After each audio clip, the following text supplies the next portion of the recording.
ফারিয়ার পর ফাঁসতে যাচ্ছেন আরো 17 তারকা। এই তালিকায় রয়েছেন অপু বিশ্বাস, নিপুণ, শাওন, সাবা, ভাবনা সহ আরো অনেকেই। ধারণা করা হচ্ছে যে কোনো সময় গ্রেফতার হতে পারেন তারা।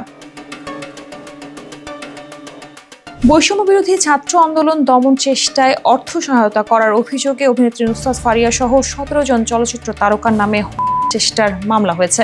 মামলায় সাবেক প্রধানমন্ত্রী শেখ হাসিনা সহ আওয়ামী লীগ সরকারের সংশ্লিষ্ট 283 জন অজ্ঞাত পরিচয়ের ব্যক্তির নামও অন্তর্ভুক্ত রয়েছে। ভাটারা থানায় দায়েরকৃত মামলায় বলা হয়েছে, ওই সময় আন্দোলনকারীদের ওপর গুলি চালানো হয় এবং মামলার বাদী এতে বদ্ধ হয়ে গুরুতর আহত হন। অভিযোগে দাবি করা হয়েছে, অভিযুক্ত তারকারা বিপুল অর্থ সহায়তা ও উৎসাহ প্রদান করে আন্দোলন দমনে সক্রিয়ভাবে অংশগ্রহণ করেন। যাদের বিরুদ্ধে অভিযোগ আনা হয়েছে তাদের মধ্যে রয়েছেন নুসরাত ফারিয়া, অপু বিশ্বাস, নিপুণ আক্তার, আসনা হাবিব, ভাবনা, সোহানা, সাবা, মেহের আফরোজ শাওন, জায়েদ খান সহ মোট 17 জন চলচ্চিত্র অঙ্গনের পরিচিত মুখ।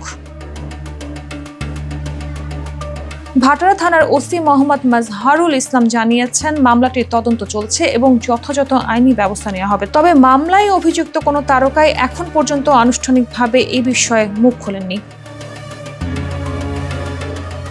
এই মামলাটি দেশ জুড়ে আলোচনার ঝড় তুলেছে, বিশেষ করে যখন অভিযোগের কেন্দ্রে রয়েছেন দেশের শীর্ষস্থানীয় রাজনৈতিক ও সাংস্কৃতিক ব্যক্তিত্বরা।